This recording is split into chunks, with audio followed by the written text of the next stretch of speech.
If you're stuck choosing between Android and Windows Phone, you better know what the best of each has to offer. On the Android side, the jury's still out on the Samsung Galaxy S4, but we do have the device that's going to beat it to market in our studio today, the brand new HTC One. And even though it's 5 months old at this point, we still consider the Nokia Lumia 920 the king of Windows phones. So let's put them head to head. I'm Michael Fisher, this is Pocket Now, and this is HTC One versus Nokia Lumia 920. We've already reviewed the international version of the HTC One and compared it to the HTC Droid DNA and Apple's iPhone 5, and we've posted some exhaustive camera comparisons at Pocket Now as well. To see those and to make sure you don't miss anything else HTC One related, follow us on social media and subscribe here on YouTube. In this comparison, we're going to be covering build quality, specs, UI, the camera, and a few test notes. In terms of build quality, these phones almost couldn't be more different. We've always given the Lumia 920 a bit of flack for its extra paunch. At 10.7 millimeters, it's a little thick, and at 185 grams, it's heavier than most any modern smartphone out there. By contrast, the HTC One is a sliver of a device at 9.3 millimeters in the center, narrowing to even slimmer dimensions on the sides, and despite its all-metal construction, it weighs in at just 143 grams. That metal is aluminum, by the way, broken up by injected polycarbonate on the backside and machine-drilled holes for the front-firing speakers above and below the Gorilla Glass protected display. The Lumia 920 also packs polycarbonate, a lot more of it, because its entire body is cast in the sturdy stuff. Glossy or matte finish, the Nokia phone can take a pounding, as we demonstrated in our Lumia 920 durability report.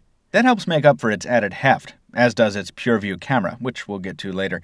In terms of the design, Nokia employs many more curves in the Lumia than HTC does in the One, from the Nokia Smile to the rounded sides to the display's Gorilla Glass, which almost looks ready to spill over its edges. There's also the total lack of flare on the Lumia's backside, which is completely blank with the exception of the camera cutout. These phones are the product of two very different design approaches, but there's a lot to like in each.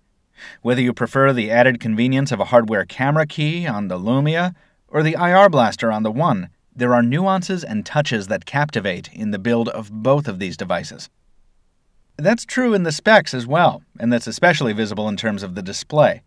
There's no real contest here. The One is packing a powerhouse of a screen, shoehorning a 1080p SLCD3 display into a 4.7-inch footprint, resulting in a ridiculous 468 pixels per inch.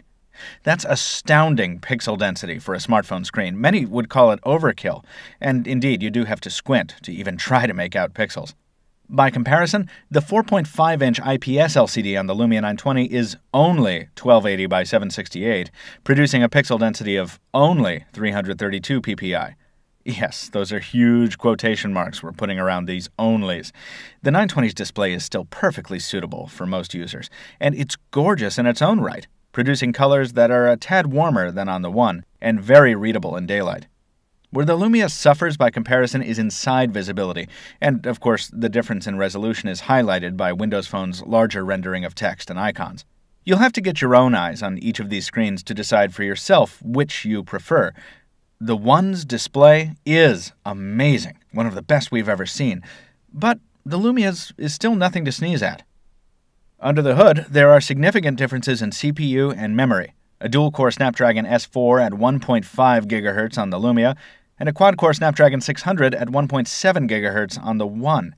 There's also 1 GB of RAM on the Lumia to the 2 GB of RAM on the One, and for storage, both of our units here pack 32 GB. But the One is also available in a 64 GB variant. The Lumia is not. Neither device offers additional expansion by way of memory card, so you have to make do with what's on board, and the batteries on each are also sealed in, 2,000 mAh on the Lumia and 2,300 mAh on the One. Charging them is a different procedure too. Both devices include micro USB ports, but the Lumia offers Qi-based wireless charging as well. The HTC One does not. But it counters for that deficiency on the connectivity side, adding 802.11 AC to the Lumia's more typical ABGNN Wi-Fi support. We've been through the differences between Android Jelly Bean and Windows Phone 8 quite enough at this point, but the salient comparison here is between Sense 5 and Windows Phone. It's pretty easy to draw comparisons between HTC's Blink feed and Windows Phone's modern UI concept, and to be sure, they include similar elements in terms of square blocks containing images and text. But that's really as far as the comparison goes. Microsoft's modern UI is minimalism taken to the extreme, and it pervades the OS. Blink feed, with its image-centric approach and erratic tile sizes, is much more akin to Flipboard, and it's confined to a small section of the phone.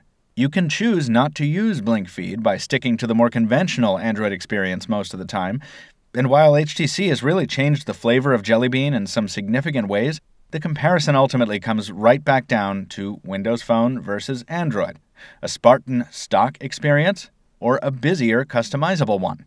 The question of which you prefer remains philosophical. Other considerations, like fluidity, aren't as big a deal anymore because the HTC One has the power to keep the experience lag-free, while the Lumia features an OS famously optimized for smoothness.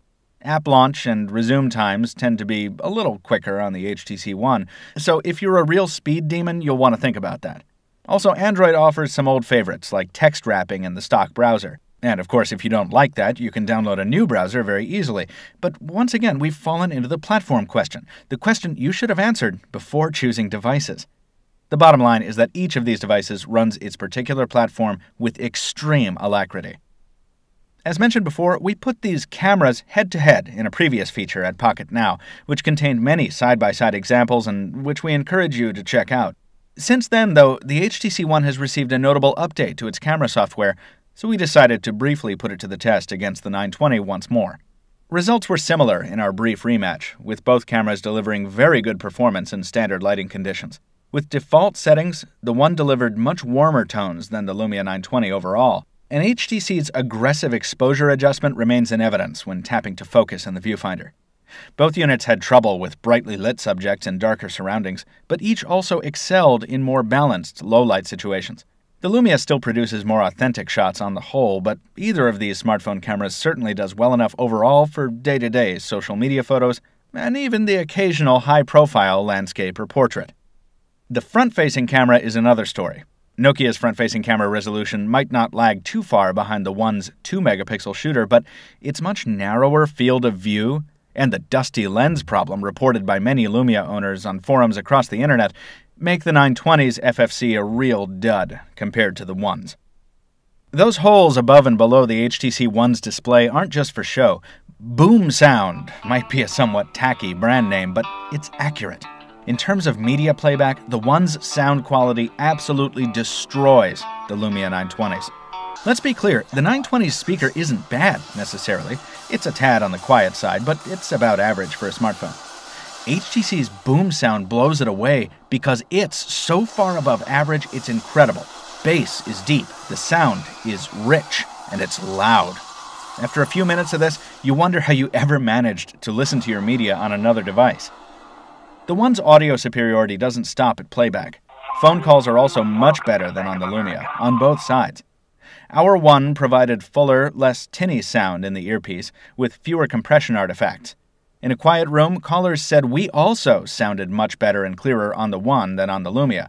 Some of that might be due to the network differences between AT&T and Sprint, but based on our own and other reviews, we have to give most of the credit to the One here. HTC's Sense voice is much more than just a brand name. We have more observations on the Sprint version of the HTC One, including battery endurance and benchmarks and more detailed notes, in our full review at Pocket Now. The One certainly has a lot going for it, but it hasn't left its Windows Phone competitor too far behind in terms of sheer performance. Both of these devices run smoothly and deliver a bevy of features in a robust, beautifully designed casing. You'll be a winner either way you go here. The only question is whether you prefer Microsoft or Google as your mobile platform provider of choice. Plenty more coming on the HTC One and other devices, so stay tuned to Pocket Now. In the meantime, throw us a like if you like the video, drop us a comment if you have something to say, and thank you for watching. We'll see you next time.